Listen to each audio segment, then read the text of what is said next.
This is Vibe Check with Zach and Kris.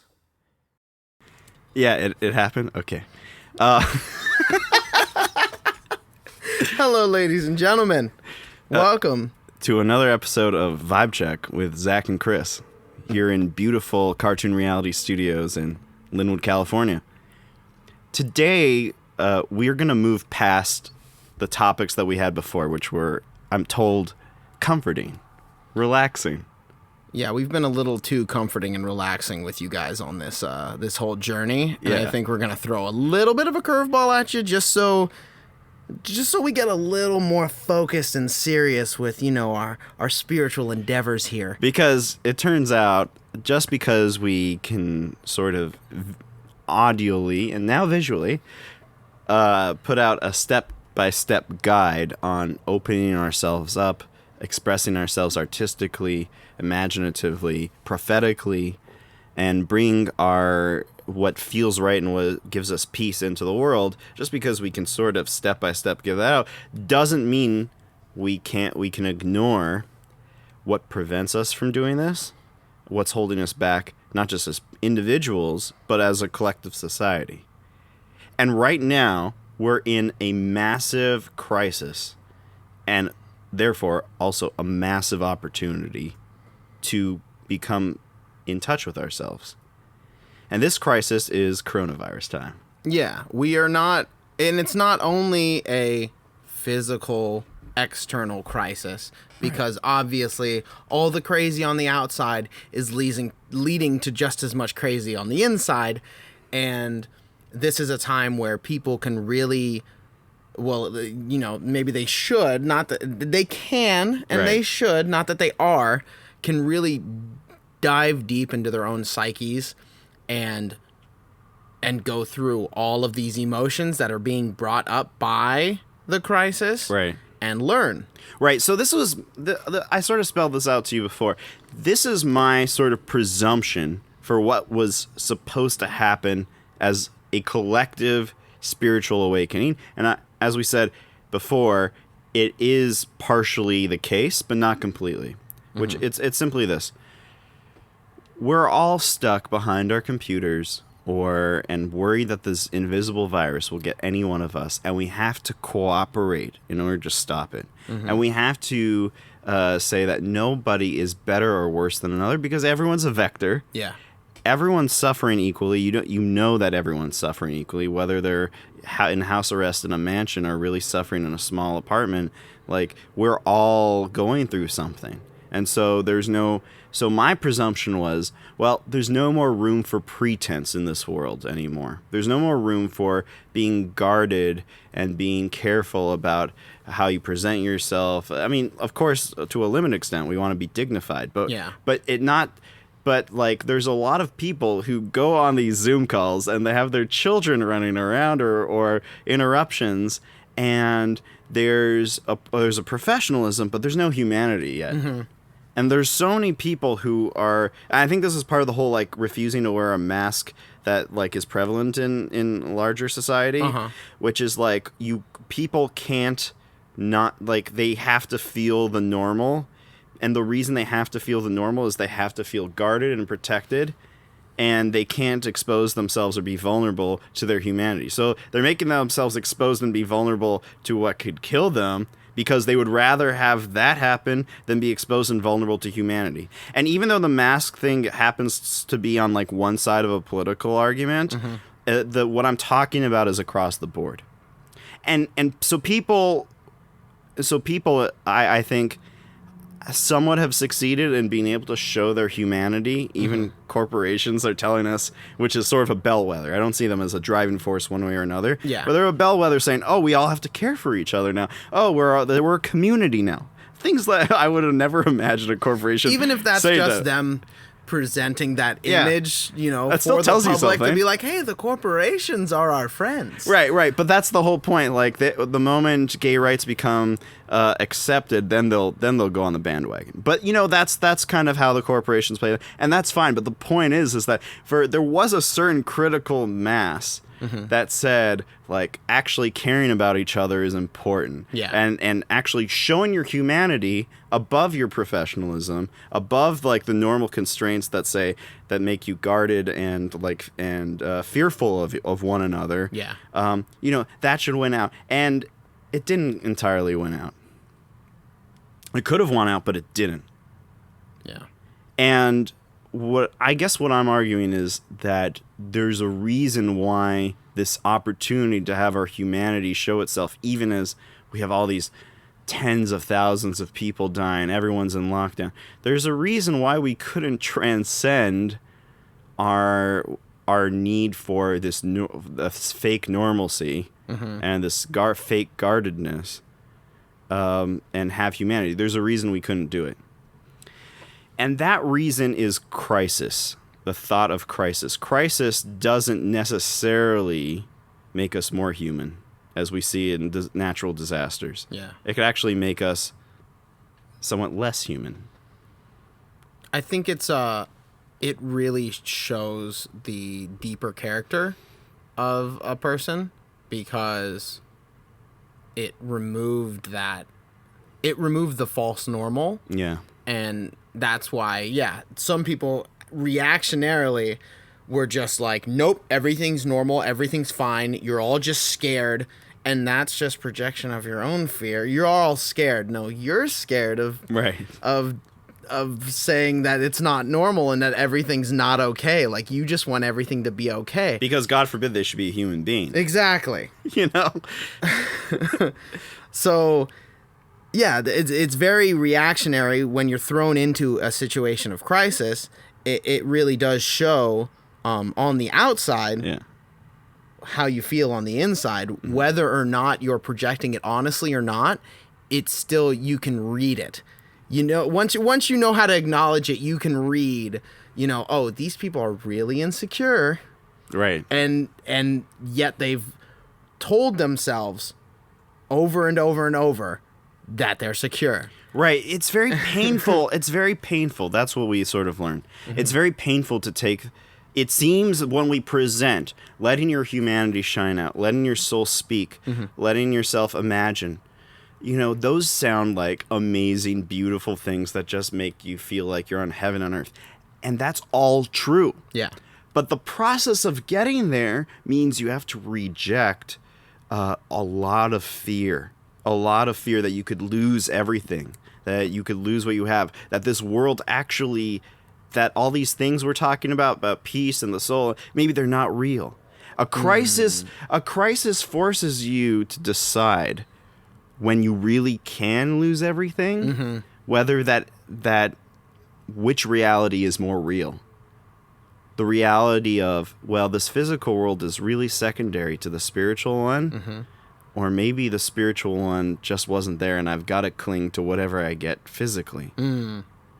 And so I think what's so difficult about this crisis for people is that even though people should have had what pretense can you make in zooming from your apartment to someone else? Well, it's better that than just giving up and letting the forces of chaos take you over. If you believe that there's no actual ultimate value in the end in being a human being. Because it's not going to get you anywhere in a crisis. But I would say that in a crisis particularly, that, if you can decide that your reality is that the spiritual one is real and is more important, and you do it in a crisis? Yeah. You do it when you actually are losing everything? I mean, this is what we talk about when we talk about the story of Jesus, or in the Jewish the story of Rabbi Akiva, or Muhammad in certain ways. Like, these are people who specifically lost everything to show people what's real. You know what I mean? For sure. So, like, I don't know. Like, I think that you could speak to, like just how much of a sharper sense of reality you get when you're really challenged. You know what I mean? Well, it's one thing I found.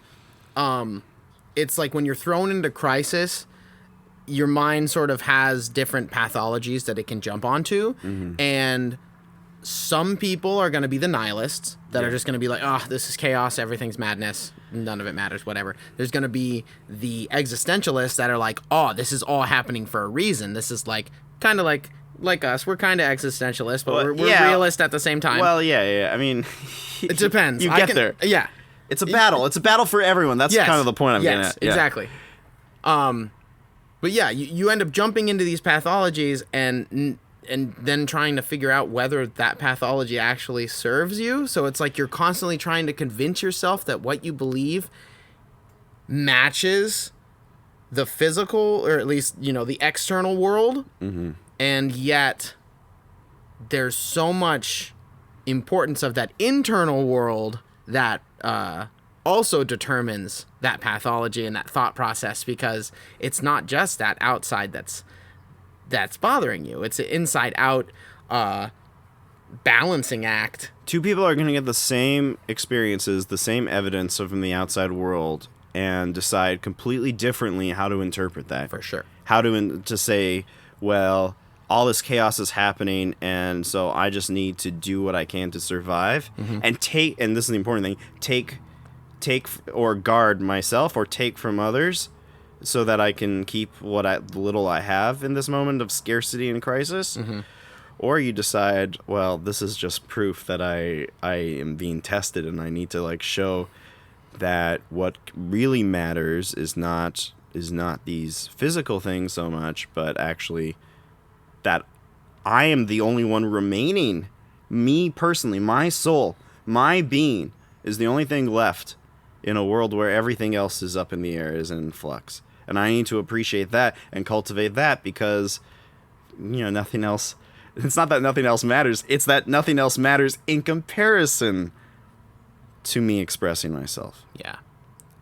And so, I think I think that people are generally, of course, being balanced one direction or another. What's more real, what's less real? I'd say we've done that in our lives. Yeah. I think it's fair to say.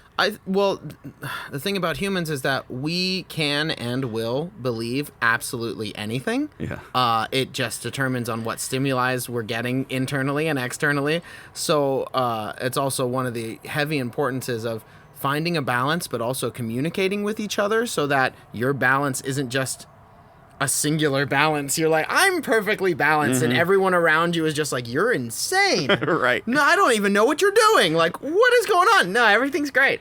I'm doing good. Well, we rely on each other to have a bit of a fact check on where we're coming from. No, and it's really important, because what sometimes happens is we might end up in the point of oh, the only thing that's real is our soul. Well, clearly we're on Earth, and that's not completely that. Yeah. And then, from the other way around, as we said, there's problems in there too. But since all human beings, we all have to interpret whatever is around us one direction or another, as in this is all making sense, or this is complete chaos and I just need to take what I can get. There is just as we were talking about, as there's a light that comes through us. There's the true light of the soul. Mm-hmm. That can emerge through our imagination, into our emotions, into our physical actions. There's an equal and opposite force that comes from the world that can prevent all of that from happening. And so if you're around certain kinds of people who are really engulfed by this disconnection, which is negativity, that's what the negativity is. Yeah. You can't help but feel that too.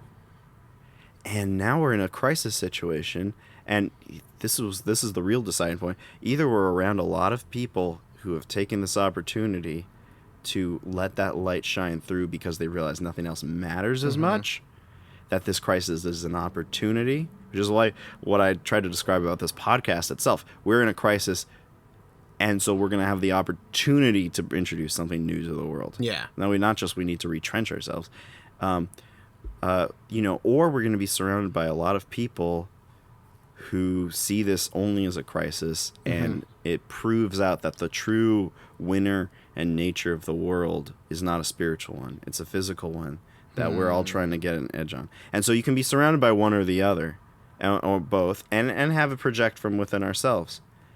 And so we have to be really mindful of where we are and who we're with at all times, but especially now, because this crisis is going to bring out an intense amount of everything. Yes. Yeah, there is going to be a massive just amount of expression from everybody, whether it's positive or negative. So what you surround yourself with is what you're going to digest. Like, it's just how it is. Like, association is super important. In business, in real life, in spirituality, association is important. If you're hanging around a bunch of negative people that are just gonna bring you down constantly and just make you worry and panic about all of this, that's probably, is that really where you want to be right now? Is that where you want to sit and stay in the middle of? Because if you're listening to this, it doesn't seem like that's the ultimate decision you wanted to get to. No. You know what it is, though? It's not just the fact that people are negative or positive. People can project negative and they can project positive. Mm-hmm. But what we're really looking at here, and it's really hard to distinguish this until you've experienced your own inner light in a more complete way or allowed yourself to be there, mm-hmm. is that certain people are coming, you can kind of feel the worldview that people are coming from. So a person can be happy and seem like they're in control of themselves and everything, but in fact the reason for their need for being happy and in control of themselves is not because they actually feel that way, but because they feel like this is a means or a method to control the chaos of my environment, and actually deep inside they're feeling this, like this dread is winning over that's causing them to need to put on the positive face. Or it can be vice versa. Yeah. Which is that, you know, you might have certain people express certain kinds of negativities and fears, but what they're not doing it just blindly. They're doing it because they want to express themselves completely as a human being, and they're doing that specifically because they know that's ultimately more important. Yeah. So it's hard to read negative and positive on its superficial levels, but you can read negative and positive deeply. I mean, look, the superficial level is very important too. Yes. But the deeper level is possibly even more important, because if you're around people that, it doesn't matter how they project, but they themselves have decided on one reality or another, that's what you end up feeling. Mm-hmm. Because, like, what I'm sort of getting at here is, just as we were saying, like, when the light of the soul comes out, it's very, very powerful because it comes from somewhere very, very deep, and it brings itself out in the world. Mm-hmm. Like, that happens with it. That's the case with everyone and everything. And if something is coming from deep within a person, being around them, being exposed to them, talking with them, like, it's gonna have a magnificent effect on your deeper being. And so that's what I'm talking about, being careful. It's not just the negativity and positivity of the superficiality. Mm-hmm. It's the negative and positivity that informs a person's approach to the world, especially in a time of crisis where it's really tested. You know? Yeah. And I think with that, that'd be a good time for a break. Let me see where we're at. Yeah. Let's do a little break. This is Vibe Check with Zach and Kris. We'll be right back.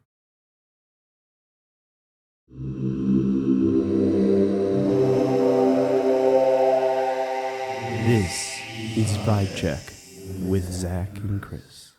And we're back to this is our 5th episode, if not This is episode 5. Yeah, we took last week off because of getting vibe checked by life, I think would be the best. Which you can assume anytime that we don't do an episode of this that there is a personal vibe check going on. Yeah. I mean, this isn't just an exploration for all y'all. It's going on with us too.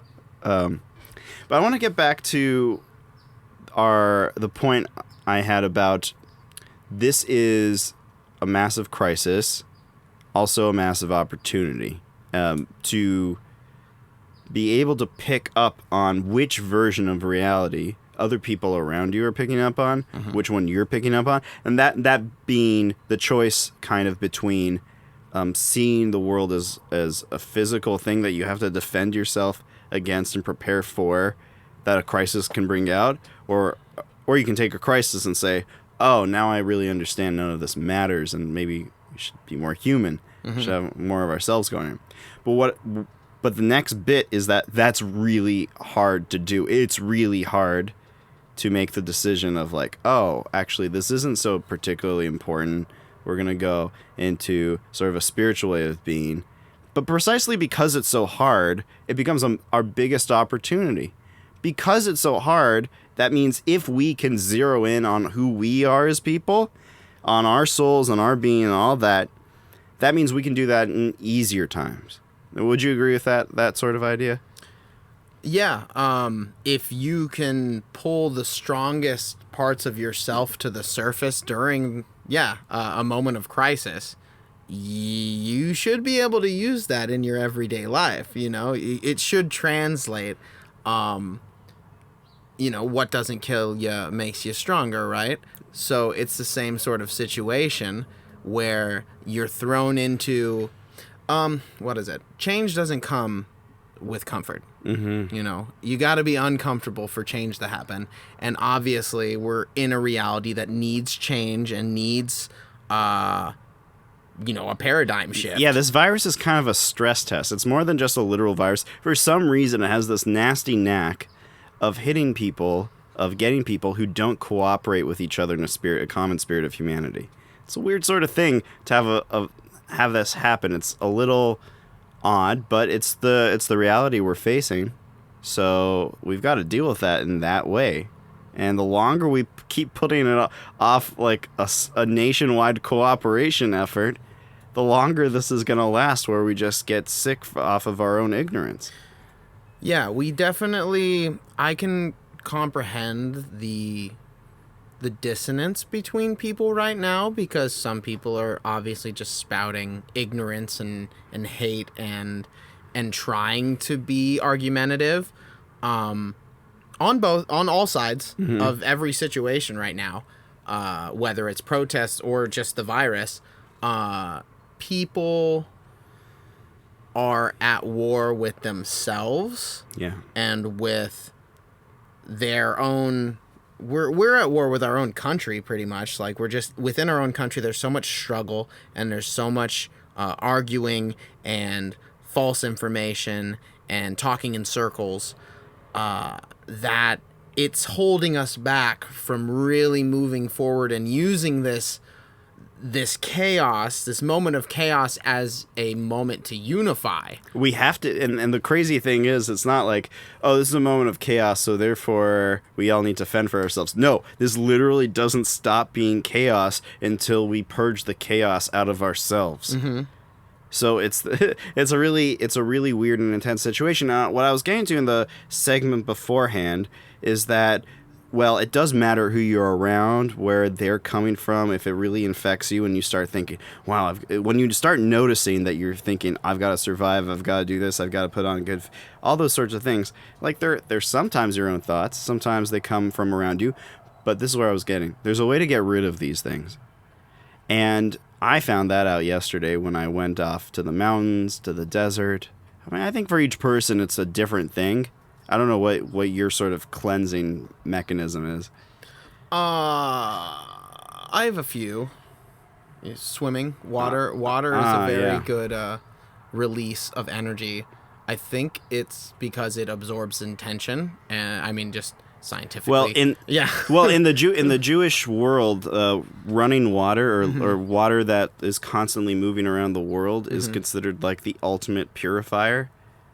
There you go. And I think it's because, like, it takes something dead. Mm-hmm. Like, you can take a dead tree, and a river will sweep all the dead away and recycle all the dead parts and make it alive again. For sure. So water, like, takes what's dead within us. Yeah, water is one of those powerful things. So that's one of the... Yeah. I like, swimming or going to, like, a waterfall or any kind of body of water is pretty relaxing.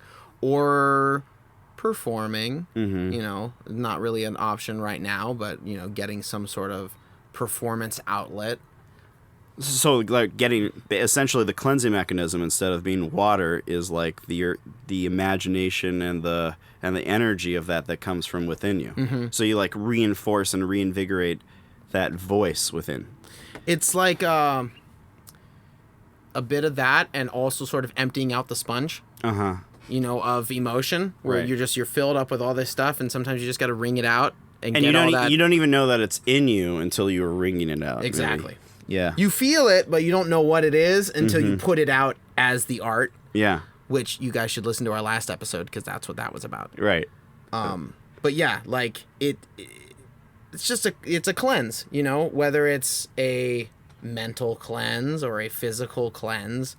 We all have our different processes of freeing ourselves from that anxiety. Yeah, I mean, and for me, it's going out into nature where there are relatively few people, because it's like listening to a very faint radio in a noisy place. You can't hear it at all. But when you're completely in a place where you just can't hear anything but that, like either you crank it up to full blast like you would if you're performing or doing music or some sort of art that comes from within, whether it's you're drowning everything out literally so that you only hear that, or you're just in a place where there's no other interference around so you can hear the signal a little bit louder. The solution to this particular crisis isn't more doubling down. It's actually more walking on this path, onto this journey into hearing what brings us peace, what brings us quiet and comfort and a self-expression out more. And, you know, I was having this argument with, you know, certain people in my life who have been really taken up by crisis, and maybe, and I mean, we're all taken up by a negative or positively, but like it was very difficult. It's a very difficult thing, and I realized, you know what, like I'm not here to react to this crisis in a defensive way. I'm here to take this crisis and bring it into an opportunity to express myself, because this world is changing, and we are having those vibe checks. Yeah. We are having this humanity raising exercise. We all have to cooperate in the end. We're all going to have communities. We're going to bring ourselves into a higher place, because we were not in a good place last few years, especially. Yeah. And the only way you can sort of affirm that there's a future, that there's a brighter side that we need to prepare for, instead of just a crisis you need to bunker down against, is by hearing that voice. I think that our voice within us says, no, you know what the big picture is. It knows the big picture because it's connected to God. Yeah. It's connected to a force that is the big picture itself. And the big picture, that's what's so comforting. Do you know what I mean? Like when you see the big picture, that's what brings you more comfort, I think. No matter how dark that big picture can be. What definitely, it's what gives you that attachment to, at least for me, because I can get quite overwhelmed with negativity. Yeah. I realize that source of love and comfort and those really nice feelings don't really naturally get given to you here. No. You kind of have to create that. It's a creation thing. So all of that's what comes from that source, that God. And then there's all that. Yeah. And you know, we were talking, I don't want to go too much into what we were talking about on break, but like we were talking a bit about how people are attracted to each other who can present a certain level of stability and like positivity and future and seeing the big picture. But in a point of crisis, you know, or just in general, we often fake that image of stability of one form or another to make people feel comfortable around us. But, you know, this when it's really genuine, the focus stops being on making people feel comfortable with you, but rather when you get, this is an old trope. When you become comfortable with yourself, people will become comfortable with you. Especially now, it's really hard to be comfortable with yourself, because being comfortable with yourself is equivalent to being comfortable with clinging onto your own voice, onto the big picture of we can all be better, we're all moving into a better direction, as a louder thing than I've got to defend myself and hold things down. It's really, and the reason why I took the last week off is because I was in a real arm wrestling match with myself and the people around me, in a way. I mean, not really them. It's really the spirit that I'm talking about, over what's the true reality, the big picture or the small picture. And I didn't personally, and I think you might say the same thing, I didn't become the person I am by dwelling too long on the small picture. You know? Yeah. Like, the big picture it's not just about us, though. I think everybody gets a deep sense of comfort with the big picture. Like, what's the joy of God or Christ or any of these things? It's the big picture that everything is ultimately going to be okay, no matter what. Like, there's the spiritual force that we're tapping into that is okayness in and of itself. Yeah. You know? No, it's like there are people who just take massive amounts of drugs and are really, really, everything's peace and love, man. It's like they're ungrounded. They've detached from that physical human self, and they're like all in that God consciousness and God force that's just love and all that. And it's like, that's great, but that's the bigger picture, but you're still playing on the lower field. You're physically still in the lower field, so you can't always just be there, because that doesn't need to be fixed. No, that's right. This place does. Right, and it's not the real act of courage is not going up to the broadcaster's booth and saying hi to God. The real act of courage is picking up that radio and listening to that distant voice, which is actually a voice that's very close to you because it's you. Yeah. And trying to make this world better. Like, this is what we were talking about before. There are a lot of people who have what I would say, they might be very sophisticated people, but they're also very simple people, because in their simplicity, they see one of two things as the reality. Either it's all about status and power and all that, or whatever, or it's just like, why isn't everything perfect and pure and everything?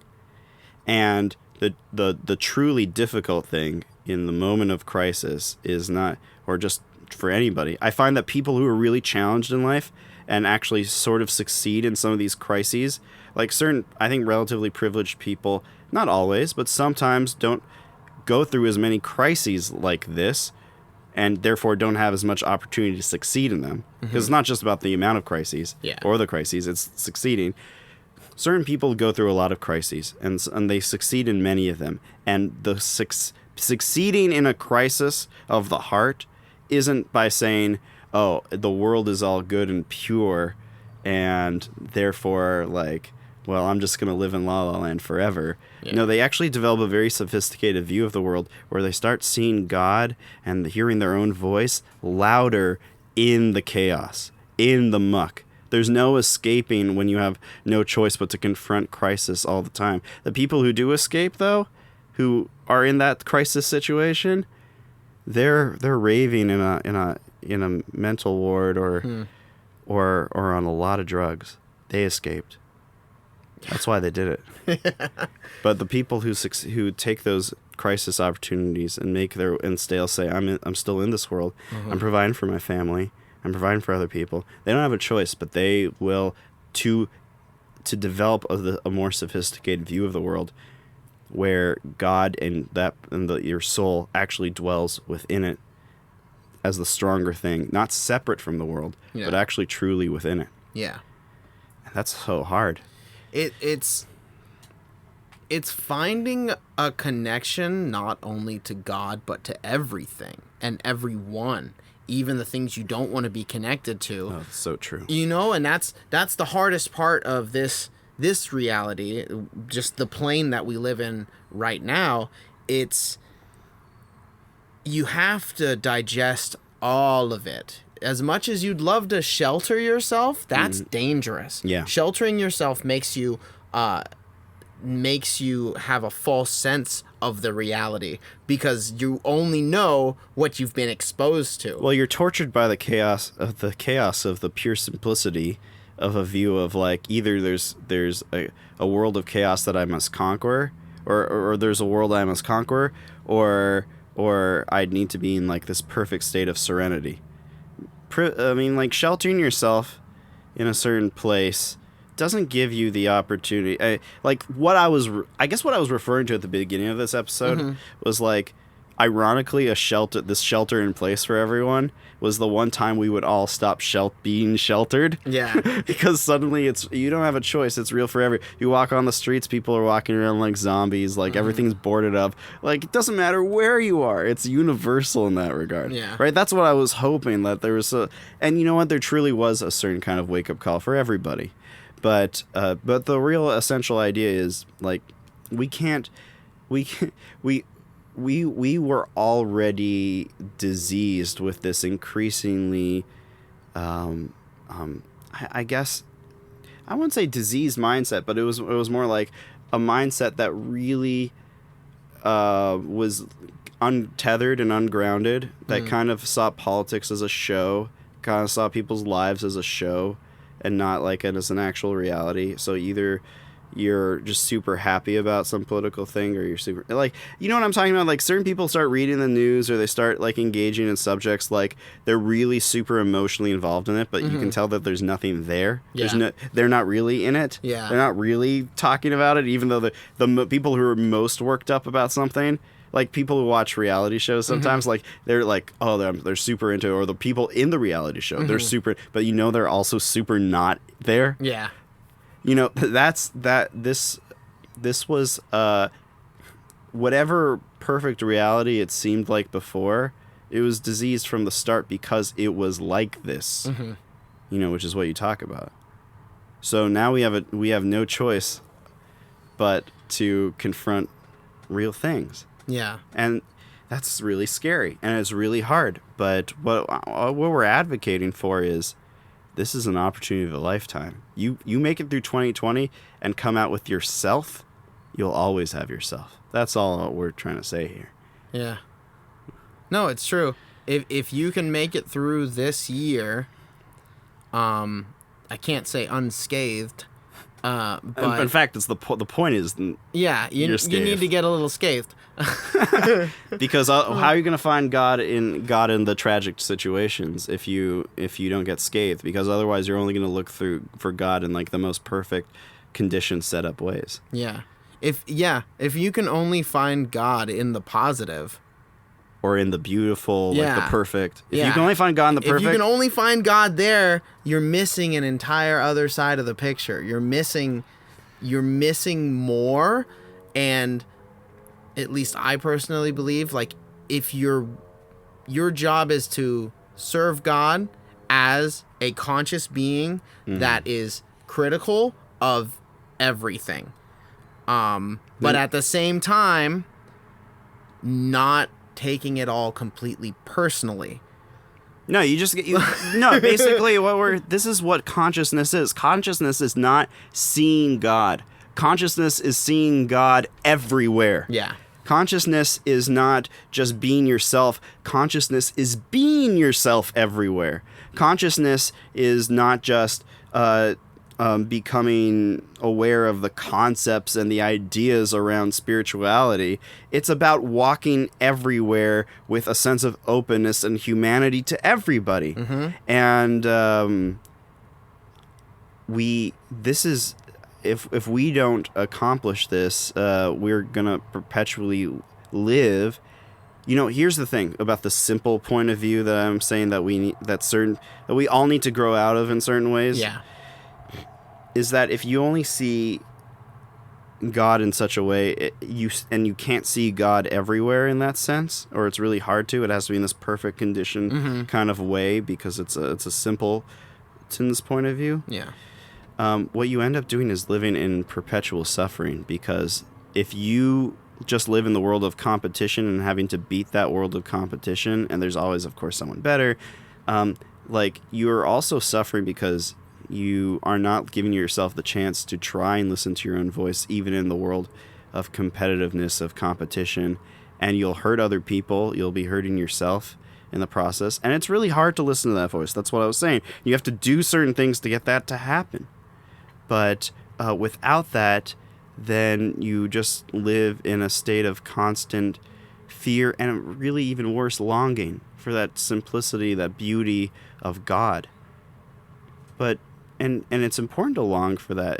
But God isn't coming to us in that full way until we die, and then there's a chance that we might come back, so it doesn't matter. We have to let God into this world in every corner of it. That's what's going on now. We all have to raise our consciousness now, because this whole world is in crisis, and this whole world needs to be healed, and it's only God shining through us that will do it. this isn't just spiritual happy talk. This is serious. This is climate change. This is pandemic. Yeah, if the kingdom of heaven is at hand, it's in our hands to enact it. We need to make the hard choice it's the hard choice that we have to collectively make to drop the pretense, live our humanity, and see God in everybody, everywhere, and everything, and become more and more comfortable with that. And that's a hard thing, but this is also, I mean, not just is it necessary, but to sort of circle back, once you start doing this now, when it's the hardest to do, because we feel so bombarded and people get filled with the sheer fear of what is in this world, physicality or just defending ourselves, whatever it might be, then we'll really have this elevation for the rest of our lives. And there's no sweeter life, no matter what status or situation you happen to be in, than to have you for your whole life. That's what we all really should be trying to live for. Because what is this world if you don't do that? Yeah. If you can't respect yourself, and you can't even respect your own struggles. Like, you have to respect every aspect of yourself, even the negatives. You have to find a way to, like, I feel like there's this building up, breaking down, and then unifying. Like, you need to build yourself up to a point and then break that down, because you were correct in a way, but then something's going to shatter all of that you built yourself up to. And it might even split you into two different, like, camps internally or more. Dissociation's a massive thing right now. Yeah. And you have to find a way to reintegrate those camps. And it's the same thing on a spiritual level. It's the same thing we're trying to do on a human plane. Like, humanity needs to unite. We can't just constantly be fighting each other and arguing and fighting over resources, and it's not sustainable. It's not sustainable internally as a person. So how is that going to be sustainable externally? And this is an important point. It's what we do now. If we just sort of surrender to the idea that it's a crisis and that nothing's worth it and there's no perfect God that we can return to, there's no one that hurts more than ourselves. Because then because we don't have eternity in view, we don't have the long term in view, and we just do what makes sense at the short term. For that reason, short term things might add up in the short term, but they don't add up for the long term. Nope. And it becomes destructive. I feel like we've become more short sighted. Yeah. Currently, because of technology and because of the instant gratification mentality, that it's funny you say that. Yeah, we're getting to a point where we're becoming so short-sighted because there's also the instant gratification, like, we need to fix this now. And so they're like, well, how do we fix this now? Well, we can come up with a really short-term plan and just kind of throw it out there. They're like, okay, as long as it calms everybody down. And it's like, so we're just getting more and more short-sighted, but we have less and less time to be, like, to put things together, because the world is not doing well. The planet is having an issue with all the stuff we throw at it, and this chaos is just adding to that, because it's like, oh, if I don't know what tomorrow is going to bring, so I'm going to do the most immediate thing I need to do right now. And naturally speaking, that's going to put you not make you more human, not make you more listening to yourself, but actually less, because when we do emergency actions, then it's as we talked about before, you can't have your soul, like, fight a bear. I don't know what we said. What was that? You can't have your you wouldn't have a fist fight with your soul. Yeah, you wouldn't have, right. And if every day is a fist fight, which you can't involve your soul with, then and you really don't know what each and every day is going to bring, then your soul, where's your soul supposed to be involved? Yet when we rely upon, as we were talking about earlier, and we start seeing what the bigger picture could be and should be, then all the emergency actions just don't make any sense. I mean, so, it's kind of people ask, why is the stock market doing so well when the economy is so horrible? I have a theory, and I could be wrong about this, but there are a lot of people in this country who remember the 2008 recession, and they remember that everything was horrible for everyone, but the people who made out better the next time around were the people who invested in stocks that had plummeted when because some of them were going to get bailed out, or some of them would just do better when the recession stopped, and they became wealthy. And so I read the Wall Street Journal, and they're like, why are all these stupid young people investing in stocks? It's because we were young enough to remember who did well in a crisis and who did not. We remember the big picture because we saw what happened. And so now what people are doing is, well, the stocks are being overvalued for the market because people are anticipating, well, if I don't invest in a crisis, if I don't pick this opportunity as my opportunity, then it's going to be out of my range. And the thing is not going to even make more money when things are doing well. Yeah. So it takes a crisis to learn the lesson of, like, wait a minute, crises actually don't exist day by day. There's a bigger picture. And instead of sheltering myself from it, I'm actually in a better position when I'm more aggressive rather than less. And so it sort of, that's the behavioral puzzle that gets solved for people like, why are young people insane? Well, it's not just young people can take on more risk. That's part of it. But it's really like, we remember that a crisis is more than a moment. It's a moment in which people can lose everything, but when you take what's cheap, you actually can, like, put yourself on solid footing. And that's not just true with money.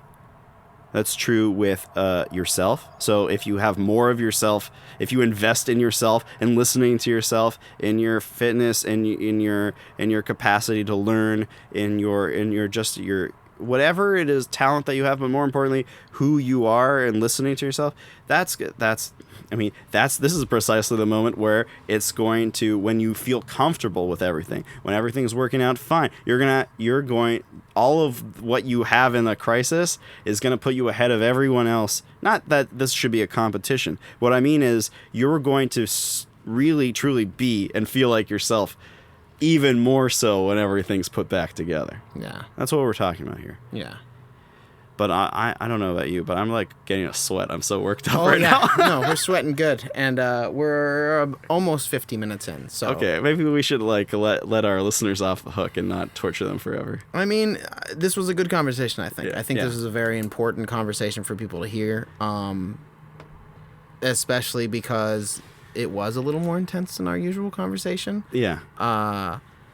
And I think this is kind of where we're going to start being a lot more serious and real with the intensity of spirituality in general, because I think it's a subject that is taken so lightly. Yeah.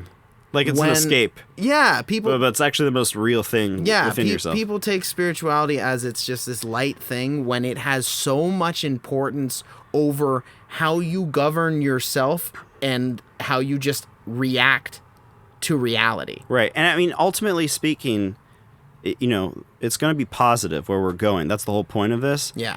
But, if we were already where we wanted to be and didn't have to break anything down to build anything up, we would have done it already. Yeah. And so it's really about making this is all about making honest considerations of not just where does God's light flow, how do we bring it into the world, but what is exactly stopping us, and how do we overcome that? So that's what Vibe Check is. That's why we called it that. That's what it is. And with that, let's sign off. Thank you for listening to Vibe Check with Zach and Kris. We will see you next week. See you next week.